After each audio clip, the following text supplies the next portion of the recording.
नमस्कार। आज के लेक्चर में हम पढ़ेंगे कि उपग्रह या सैटेलाइट क्या होते हैं और वो किस प्रकार से गति करते हैं। हम ये जानते हैं कि हम ग्रह उन खगोलीय पिंडों को कहते हैं जो सूर्य के चारों ओर चक्कर लगाते हैं। अब ये उपग्रह क्या होते हैं?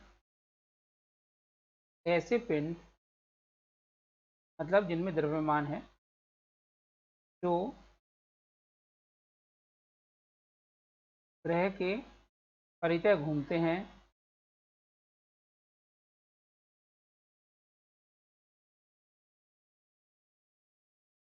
उपग्रह कहलाते हैं।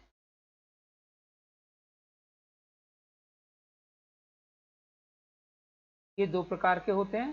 नंबर एक, नेचुरल या प्राकृतिक, जैसे हमारी पृथ्वी का चंद्रमा उपग्रह है। चंद्रमा एक प्राकृतिक उपग्रह है। दूसरा, आर्टिफिशियल या मैनमेड, जैसे कि इंडिया ने इनसैट सैटेलाइट,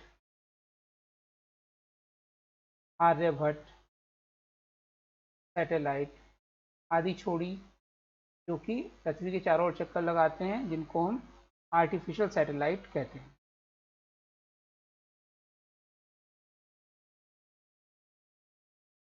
ग्रह की कक्षीय चाल।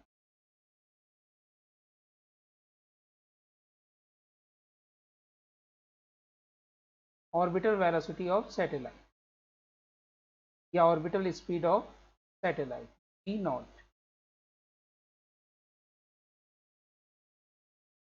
माना स्मॉल एम द्रव्यमान का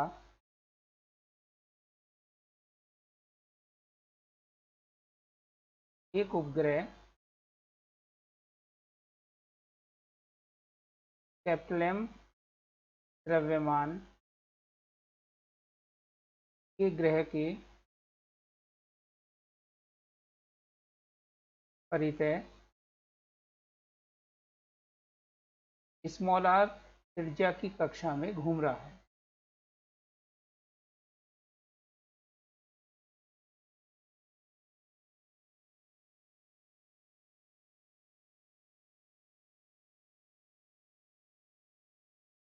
माना उपग्रह की कक्षीय चाल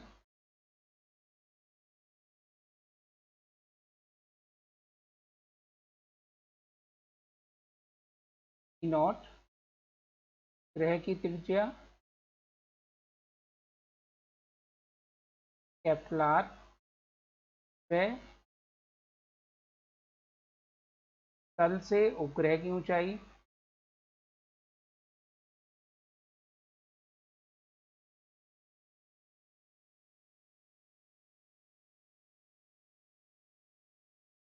स्मॉल एच।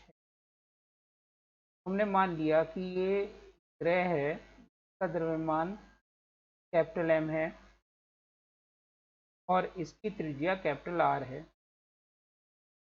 इसके चारों ओर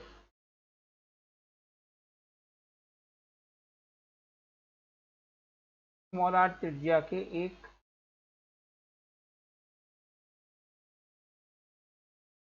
कक्षा में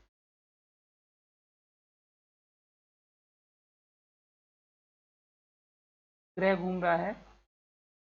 कक्षीय चाल नॉट है और पृथ्वी तल से इसकी ऊंचाई स्मॉल एच है।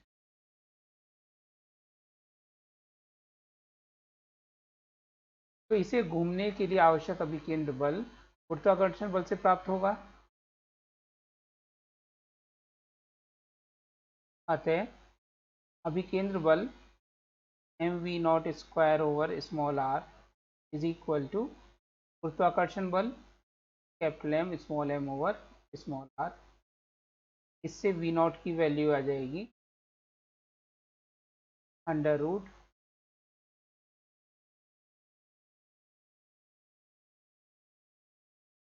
m over small R square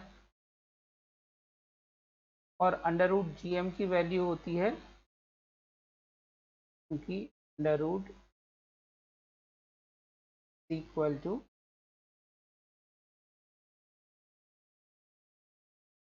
हम लेते हैं जी एम की वैल्यू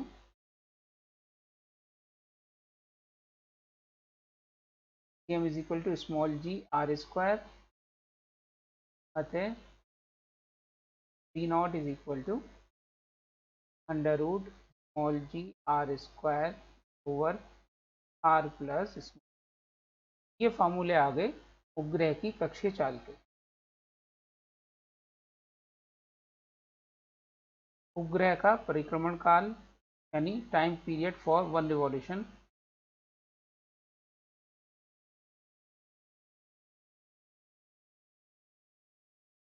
से रिप्रेजेंट करते हैं कैपिटल टी से।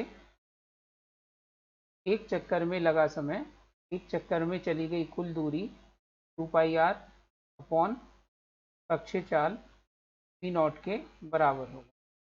वी नॉट का फार्मूला ऊपर से रख के यहाँ पर हम तो सॉल्व कर सकते हैं।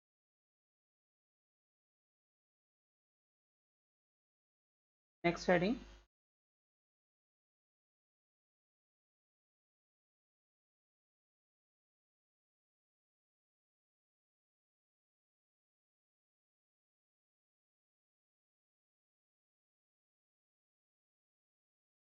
एस्केप वेलोसिटी, पलायन वेग तथा पृथ्वी के समीप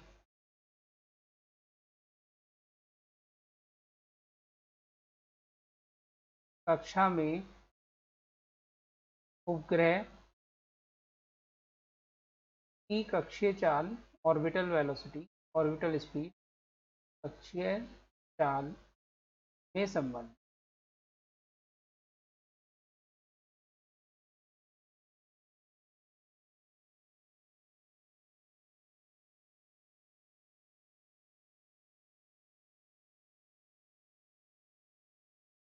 हम जानते हैं पृथ्वी से पलायन वेग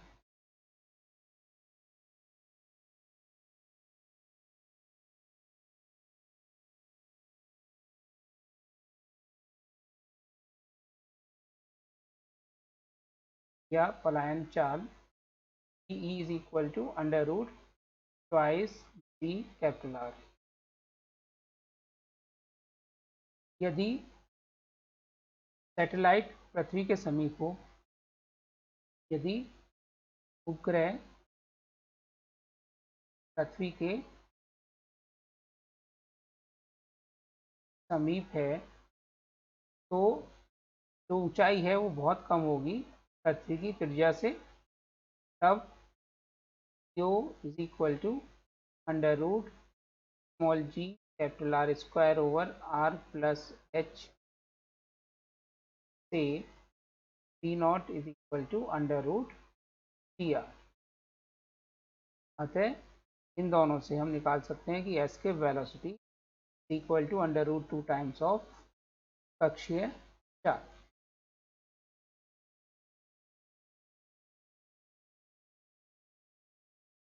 नेक्स्ट हेडिंग, पृथ्वी के समीप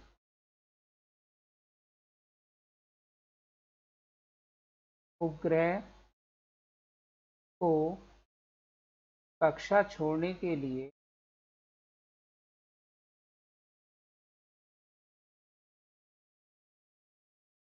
आवश्यक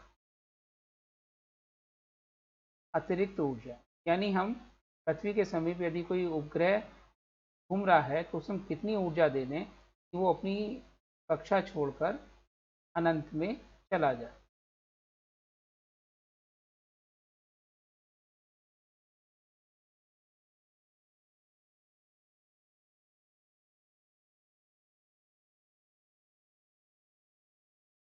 हम जानते हैं पृथ्वी पर आवश्यक पलायन ऊर्जा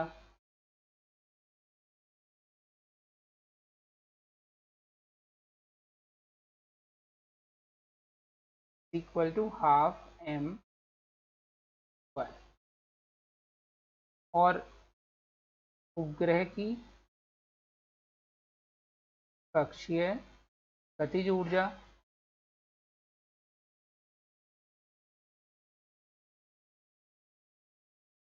equal to half M V naught square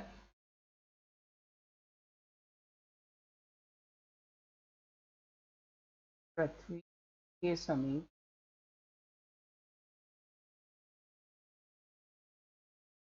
अतः कक्षा छोड़ने के लिए आवश्यक ऊर्जा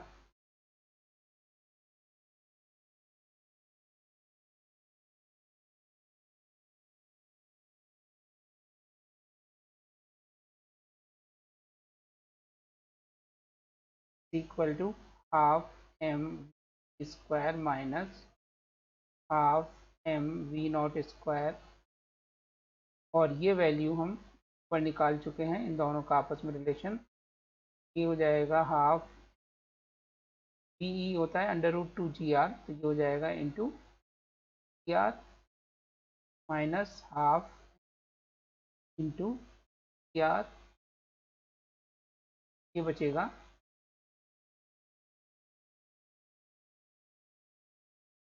हाफ एम आर। तो ये आवश्यक ऊर्जा हो गई जो अगर हम पृथ्वी के समीप किसी उपग्रह को दे दें तो वो अपनी कक्षा छोड़कर चला जाएगा।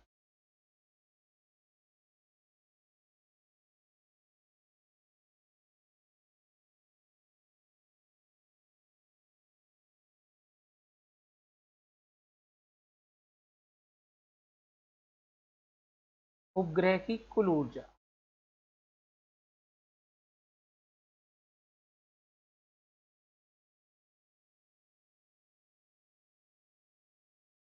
जब पृथ्वी के समीप या पृथ्वी के चारों ओर कोई उपग्रह घूम रहा है तो उसकी कुल ऊर्जा की स्थिति ऊर्जा और गतिज ऊर्जा के योग के बराबर होगी, हाफ एम वी स्क्वायर।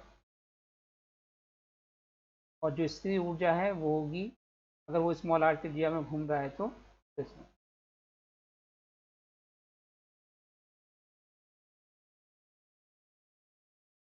तथा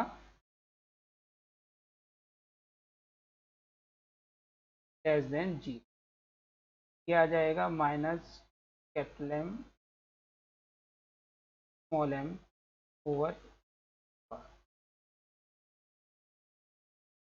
अर्थात उपग्रह ग्रह से बाउंड है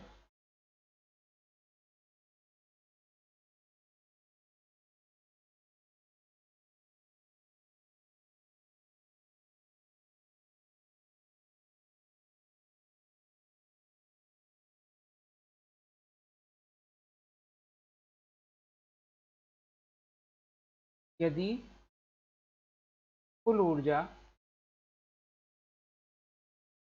शून्य होगी तो वह ग्रह छोड़कर चला जाए।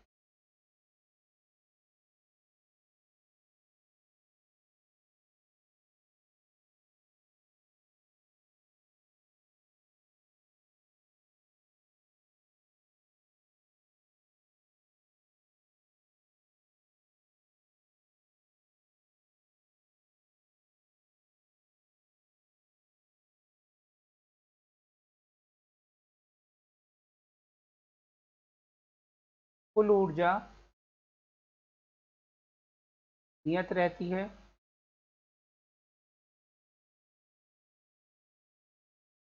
परंतु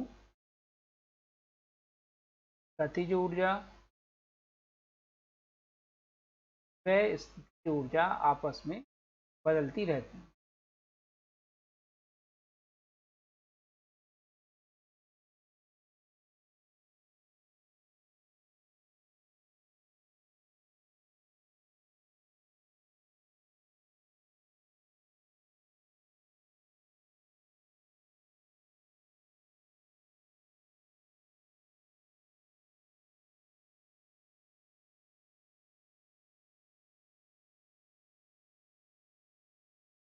यदि कक्षा दीर्घवृत्ताकार है तो कोणीय संवेग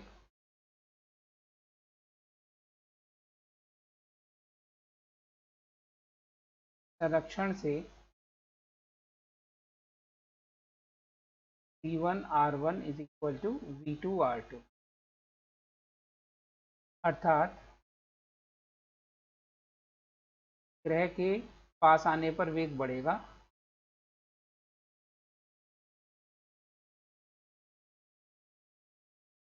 ग्रह की चाल बढ़ेगी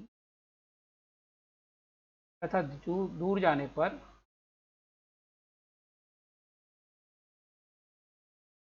चाल घटेगी।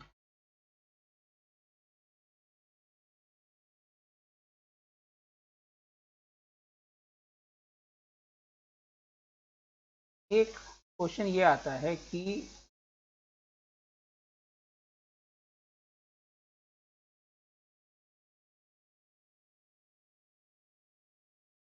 उपग्रह के पृथ्वी पर गिरने के दौरान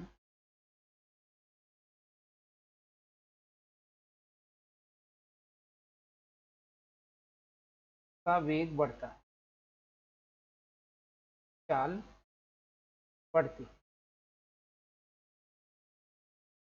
क्यों?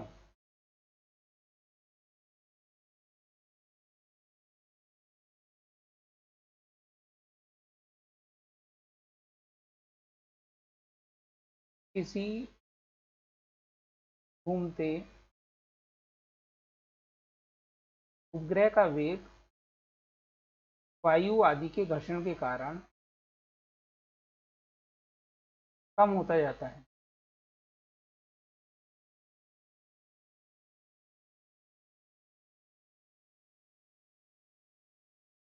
कम होगा और इस कारण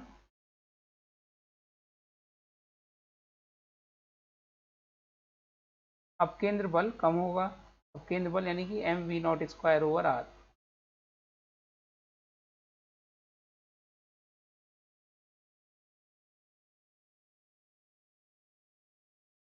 कम होगा, जिससे गुरुत्वाकर्षण बल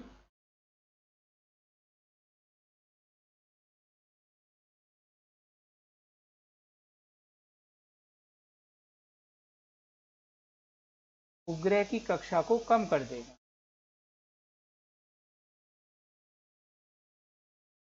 कक्षा की त्रिज्या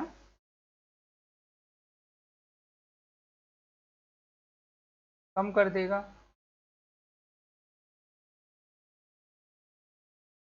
और उपग्रह की स्थितिज ऊर्जा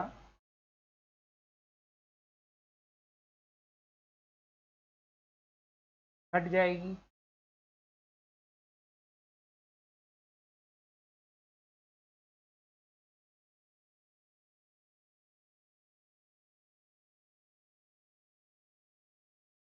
ऊर्जा संरक्षण के नियम से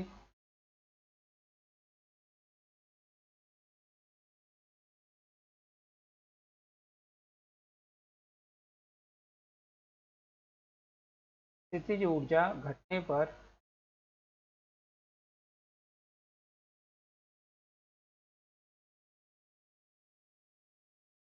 गतिज ऊर्जा बढ़ेगी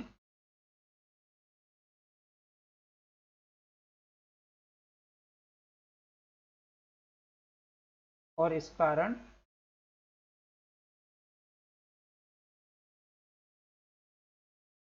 नीची कक्षा में यानी लोअर ऑर्बिट में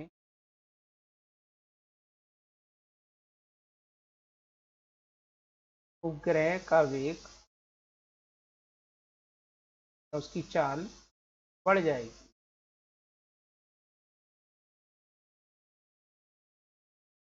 इस प्रकार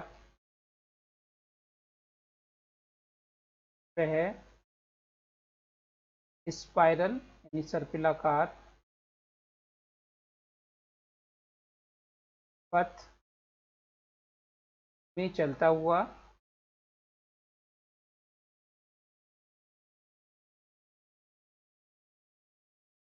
वायु के घर्षण के कारण या तो जल जाएगा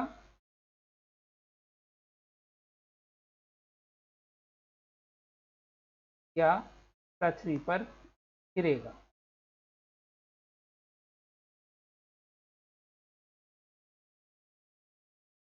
ये दिखा सकते हैं इसमें कि ये मान लीजिए अर्थ है, कोई सैटेलाइट जो के चारों ओर घूम रही है, जब इसका वेग कम होगा तो धीरे धीरे इसकी त्रिज्या कम होती चली जाएगी और ये सर्पिलाकार पथ से चलता हुआ अर्थ पे गिर जाएगा।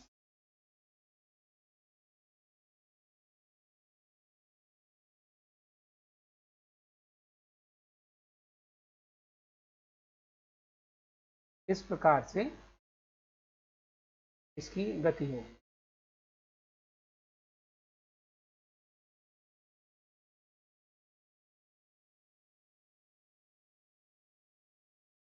नेक्स्ट टॉपिक, उपग्रह के भीतर भारहीनता।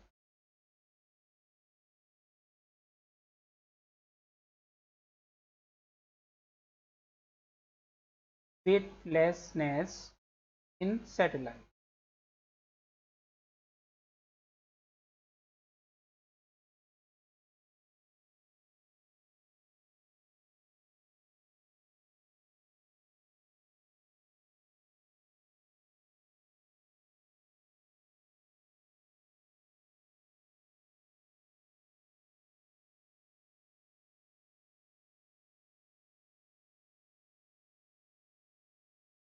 माना कैपिटल एम द्रव्यमान के ग्रह के चारों ओर एक सैटेलाइट घूम रही है।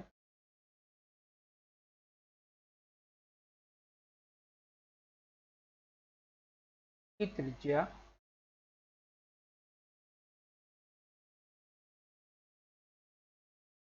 स्मॉल आर है।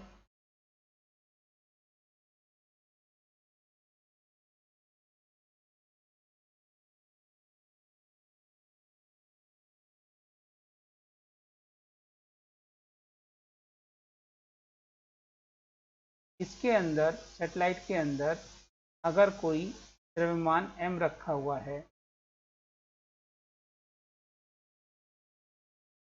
तो इस पर दो बल कार्य करेंगे। एक तो सेंट्रीफ्यूगल फोर्स, अपकेंद्र बल बाहर की ओर, और एक गुरुत्वाकर्षण बल अंदर की ओर।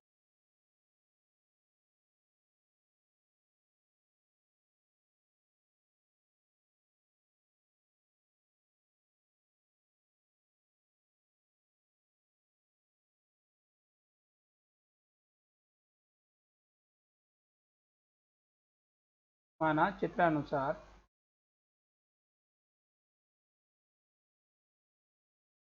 कैपिटल एम ग्रह के चारों ओर स्मॉल आर त्रिज्या की कक्षा में घूमते उपग्रह में स्मॉल एम द्रव्यमान रखा है।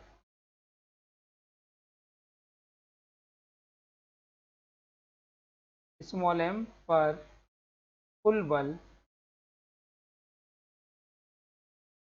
इक्वल टू गुरुत्वाकर्षण बल प्लस अपकेंद्र बल।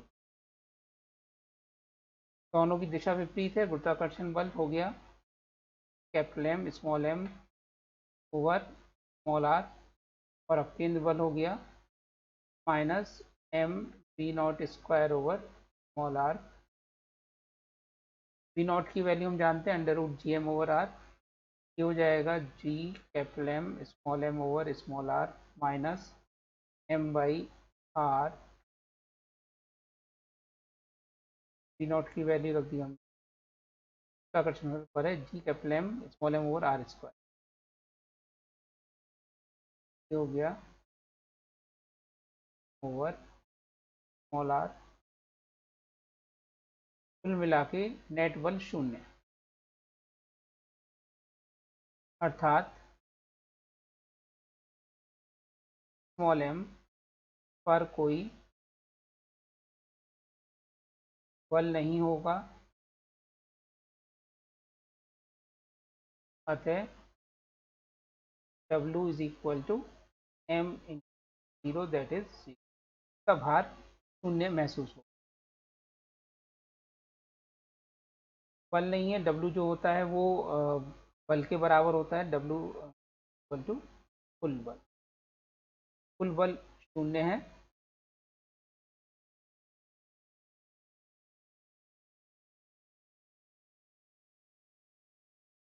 W इज इक्वल टू कुल बल शून्य है, तो इसके भार शून्य होगा।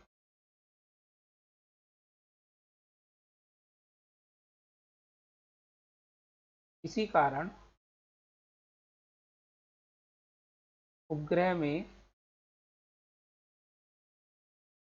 सिंपल पेंडुलम वाली घड़ी काम नहीं करती,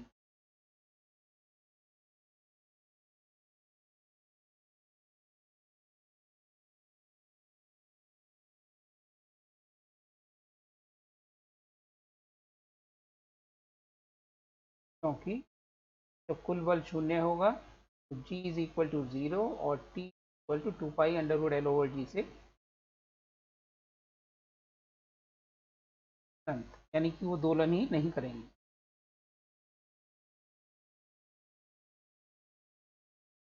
नेक्स्ट टॉपिक,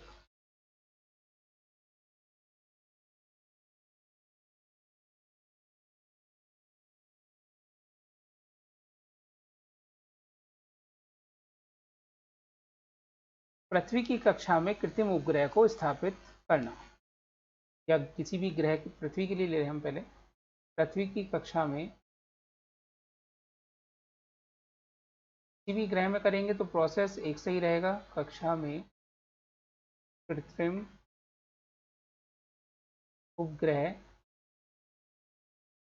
स्थापित करना। कैसे एक सैटेलाइट लॉन्च की जाती है कि एक पर्टिकुलर कक्षा में घूमे,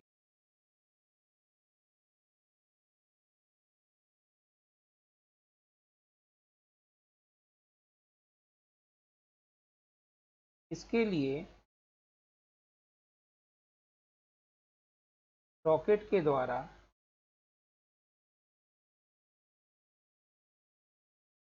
उपग्रह को एक निश्चित ऊंचाई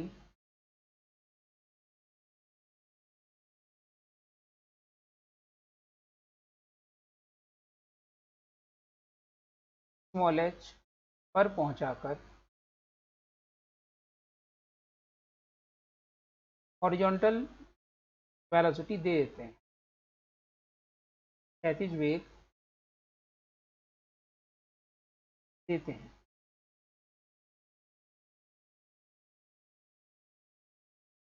यह वेग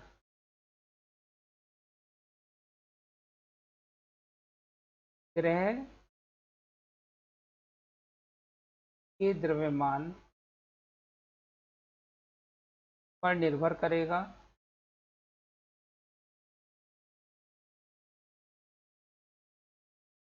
और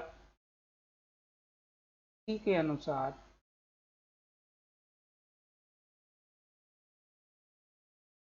उपग्रह की कक्षा होगी।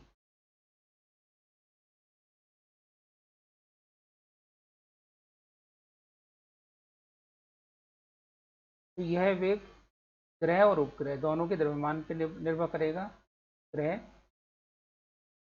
वह ग्रह के द्रव्यमान पर निर्भर करेगा और इसी के अनुसार उपग्रह की कक्षा होगी। उपग्रह की कुल ऊर्जा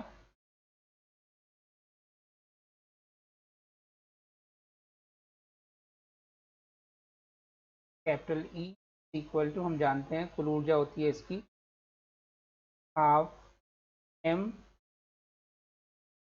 E naught square minus capital M small M over R plus, यदि लेस देन 0 तो कक्षा दीर्घवृत्ताकार,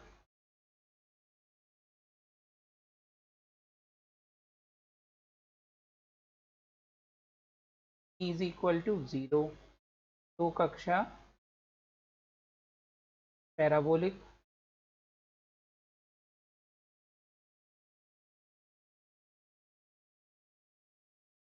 और ई ग्रेटर देन 0 तो कक्षा अति प्रबलाकार हाइपरबोलिक होगी।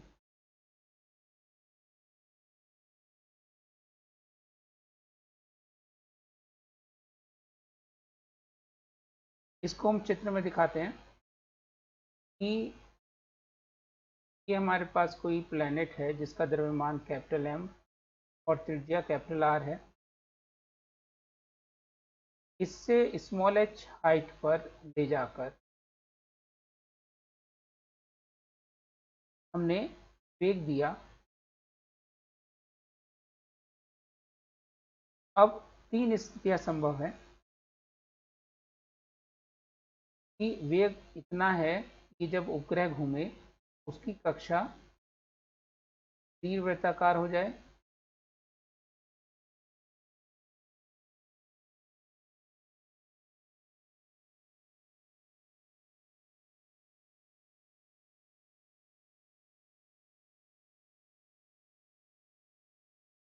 क्षैतिज वेग यहाँ पर दिया जाए।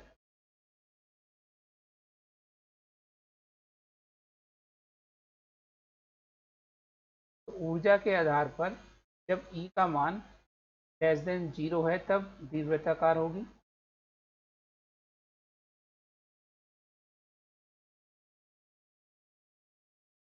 दूसरा अगर E इज इक्वल टू 0 है तो परवलयाकार होगी,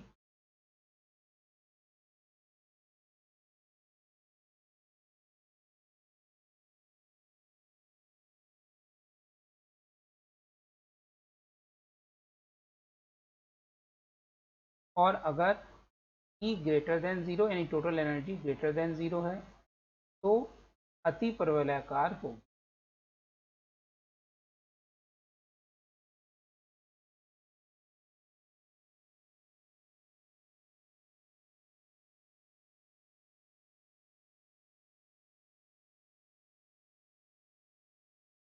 इस प्रकार से ऊर्जा के आधार पर तीन स्थितियां संभव हैं उस उपग्रह के लिए जो ग्रह के चारों ओर घूम रहा है।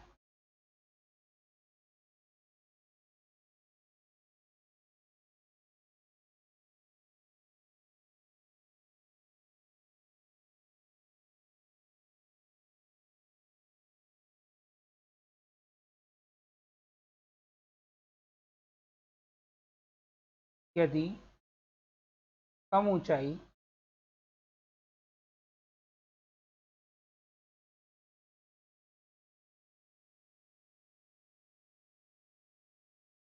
यानी कि small H less than capital R पर क्षैतिज वेग दें तो पृथ्वी के लिए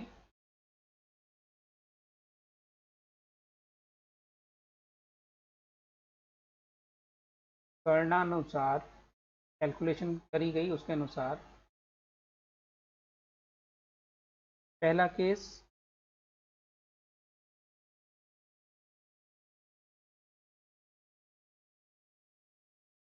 जब v की वैल्यू लेस देन 8 किलोमीटर पर सेकंड है तो उपग्रह पृथ्वी पर गिर जाएगा।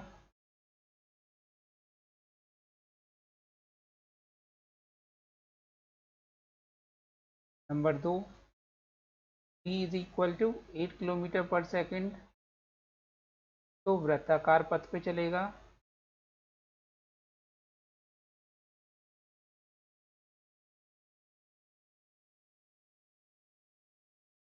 अगर v की वैल्यू बड़ी है 8 किलोमीटर पर सेकंड से और लेस है 11 किलोमीटर पर सेकंड तो दीर्घवृत्ताकार कक्षा होगी।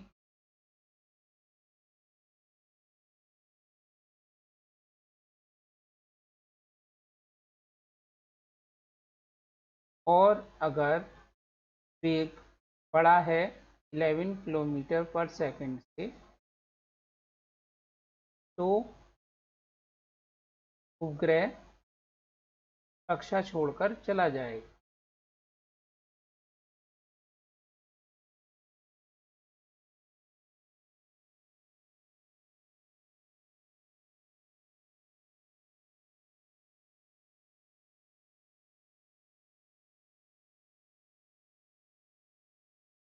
तो हम चित्र से प्रदर्शित करते हैं।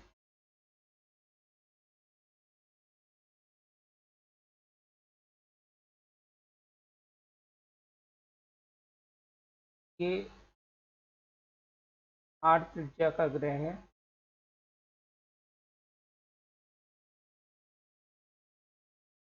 स्मॉल h हाइट से अब हम छोड़ेंगे। अगर वेलोसिटी 8 किलोमीटर पर सेकंड से कम है तो ये गिर जाएगा। अगर 8 किलोमीटर पर सेकंड के बराबर है तो ये सर्कुलर पाथ कवर करेगा।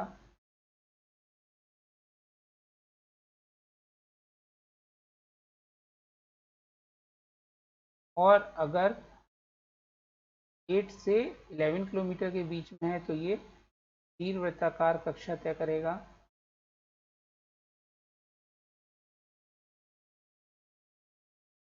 और अगर 11 किलोमीटर पर सेकंड से ज़्यादा है, ये कक्षा छोड़कर चला जाए।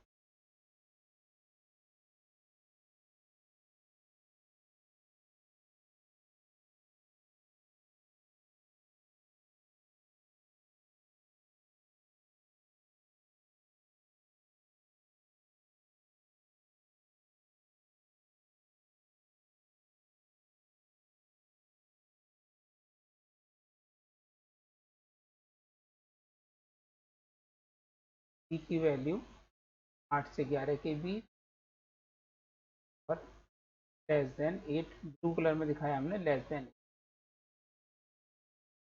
इस प्रकार से हम ये सारी कंडीशंस को फिगर से शो कर सकते हैं। नेक्स्ट,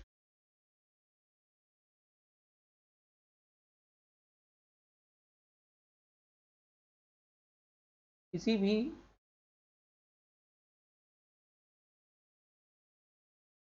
उपग्रह को घूमने के लिए आवश्यक है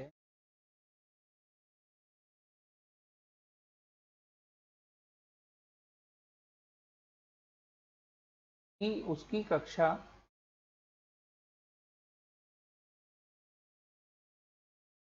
का केंद्र व ग्रह का केंद्र, जो प्लेनेट है उसका सेंटर, संपाती हो। अन्यथा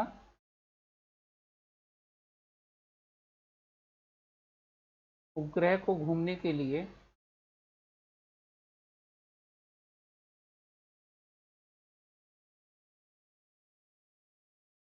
आवश्यक अभिकेंद्र बल नहीं प्राप्त होगा।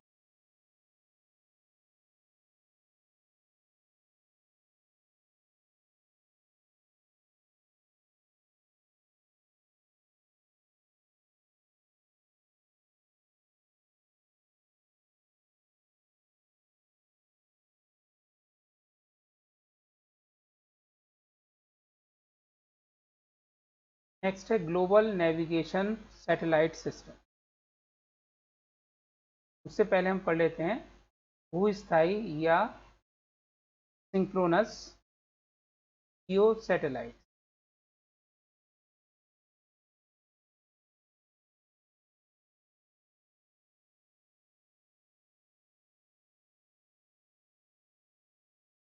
जियो स्टेशनरी तब भूस्थायी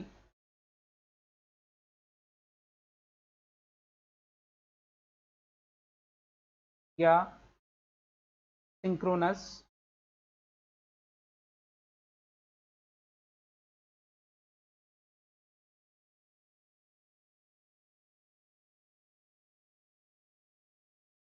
तुल्यकाली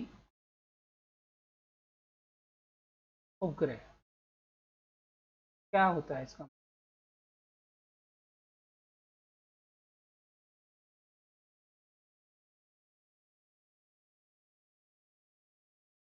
ऐसे उपग्रह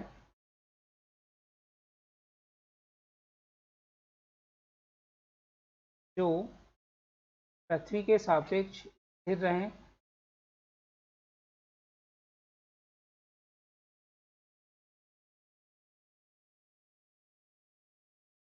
और उनका आवर्तकाल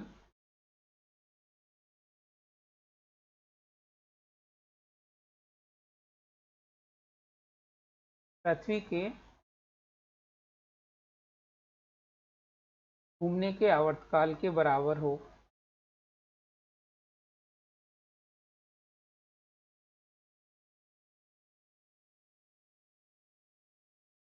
तो उन्हें भूस्थायी या तुल्यकाली उपग्रह कहते हैं।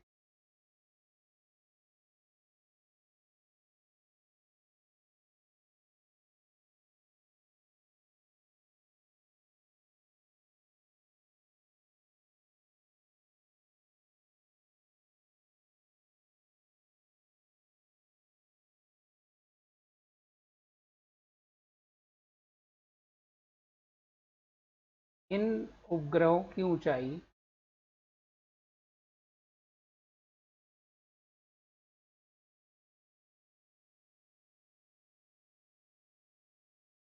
h इक्वल टू 35,890 किलोमीटर होती है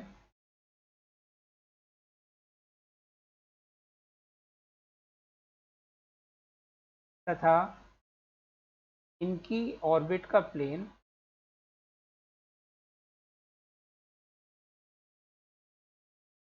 इनकी कक्षा का तल इक्वेटर इक्वेटोरियल प्लेन में होता है।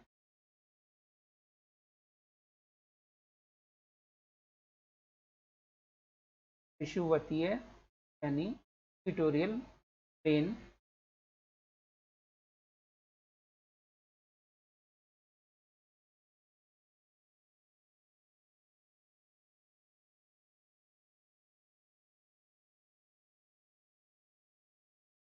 होता है। इनका उपयोग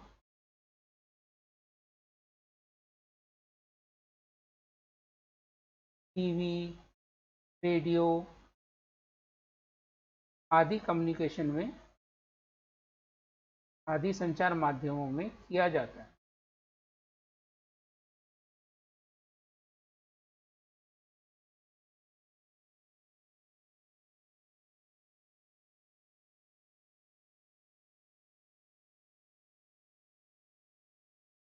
इसके अलावा यह ईस्ट की ओर यानी पूरब ईस्ट की ओर घूमते हैं। इनका जो रोटेशन होता है वो वेस्ट टू ईस्ट होता है। ये होते हैं जियो स्टेशनरी या सिंक्रोनस तुल्यकाली उपग्रह। दूसरे तरह के उपग्रह से हम आजकल यूज़ करते हैं अपनी पोजीशन डिटरमाइन करने के लिए, जो कहलाता है आपका global networking global navigation satellite system. Next है global navigation satellite system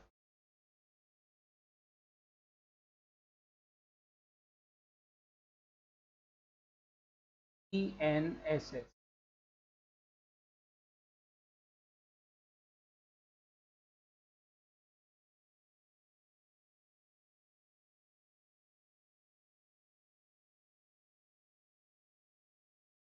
global navigation satellite system क्या होता है?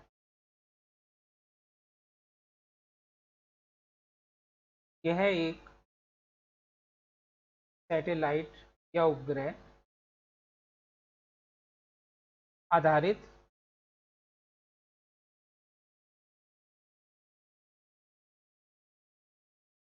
नेविगेशन सिस्टम है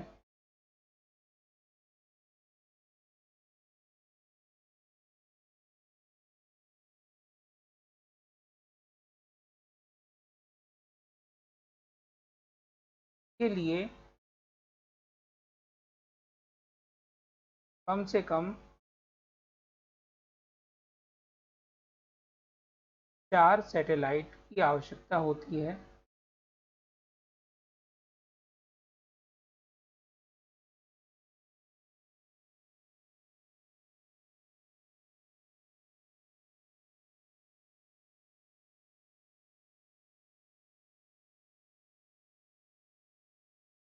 जो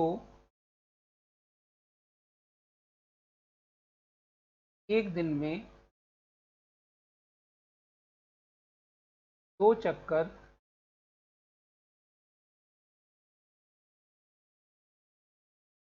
लगाती हैं और इनकी कक्षा की त्रिज्या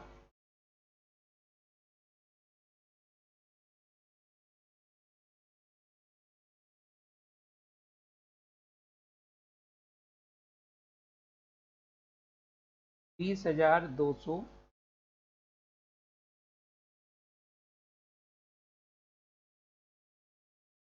की कक्षा की ऊंचाई, ना कि त्रिज्या की ऊंचाई 20,200 किलोमीटर होती।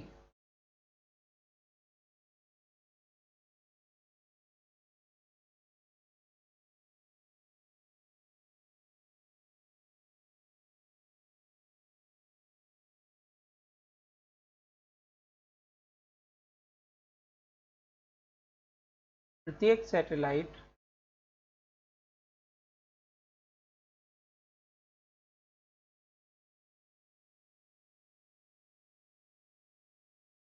अपनी स्थिति, गति आदि के बारे में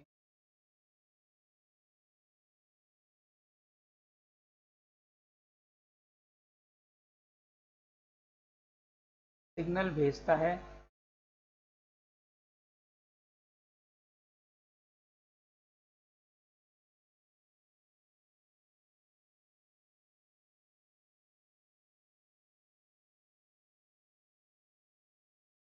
जिसे रिसीवर या ग्राही हम बोलते हैं रिसीवर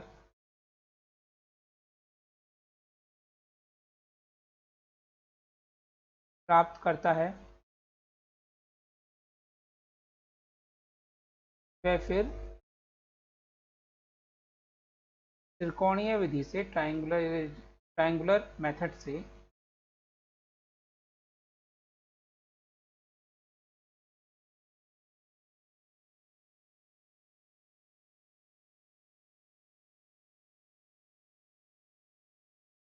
ग्राही अपनी स्थिति में अक्षांश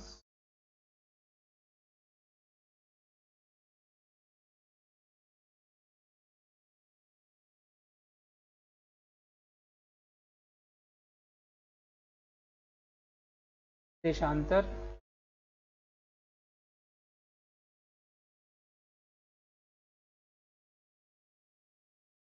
व ऊंचाई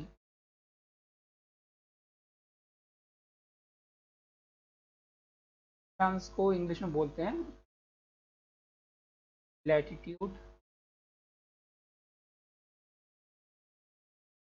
लॉन्गिट्यूड एंड ऑल्टीट्यूड, यानी अक्षांश, देशांतर और ऊंचाई।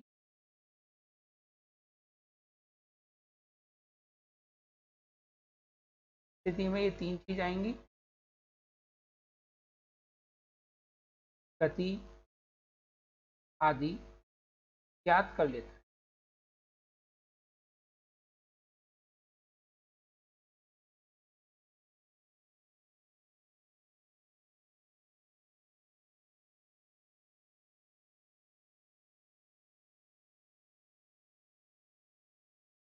इस सिस्टम के 3 भाग होते हैं।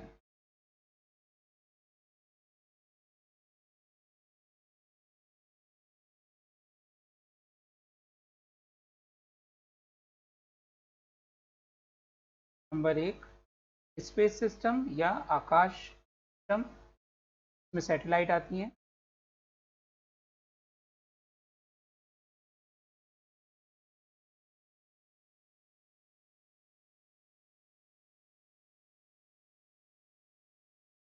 सैटेलाइट आती हैं।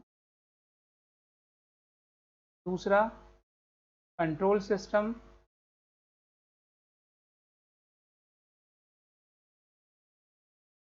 जो अर्थ पर होता है और वो ये डिसाइड करता है कि किस प्रकार से ये जो सैटेलाइट्स हैं ये प्रॉपर सिग्नल भेजें, सबका समय एक सा हो। और तीसरा, ग्राही या रिसीवर सिस्टम, यानी एक ऐसी डिवाइस जो सैटेलाइट से भेजे गए सिग्नल को रिसीव कर सके और उनको कैलकुलेट करके अपनी पोजीशन आदि का पता लगा सके।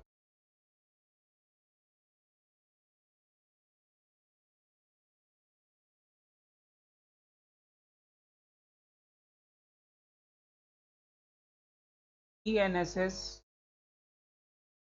यानी ग्लोबल नेविगेशन सैटेलाइट सिस्टम मुख्यतः 4 हैं जो हम यूज़ करते हैं। ग्लोबल नेविगेशन सैटेलाइट सिस्टम वो 4 हैं मुख्यतः। Number 1, GPS, that is global positioning system.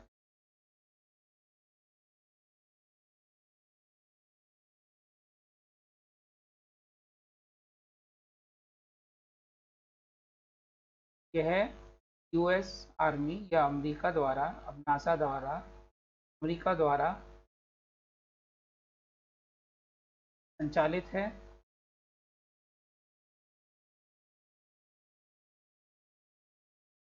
इसमें 32 से अधिक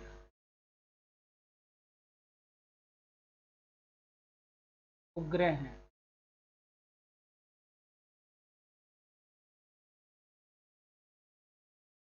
दूसरा,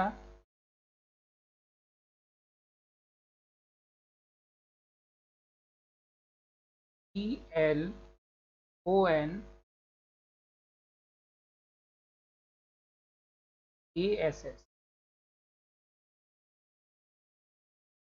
यह उसका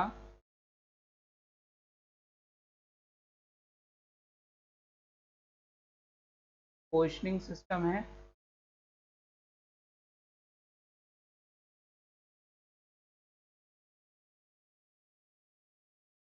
नंबर 3, गैलीलियो,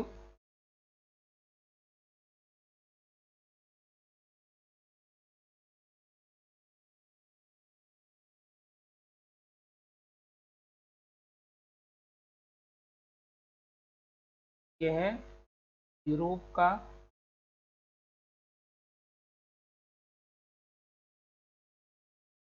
सिस्टम है।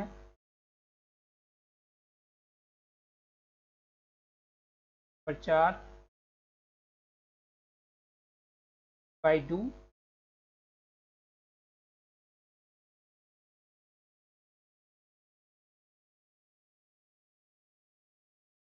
यह इनका सिस्टम है। मुख्यतः ये 4 सिस्टम हैं ग्लोबल पोजिशनिंग निकालने के, और इसके अतिरिक्त 2 लोकल,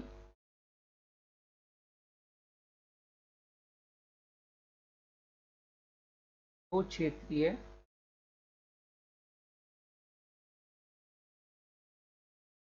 पोजिशनिंग सिस्टम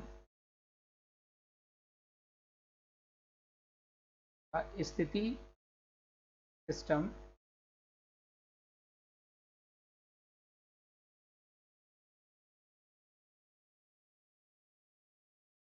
है। नंबर 1,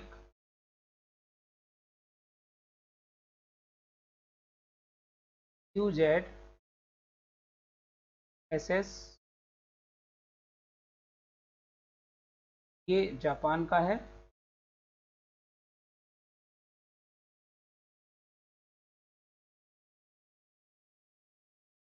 और दूसरा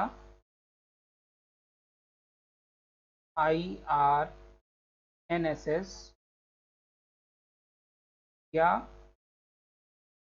नेव IC, यह भारत का है। इस प्रकार से ये नेविगेशन सैटेलाइट सिस्टम है। धन्यवाद।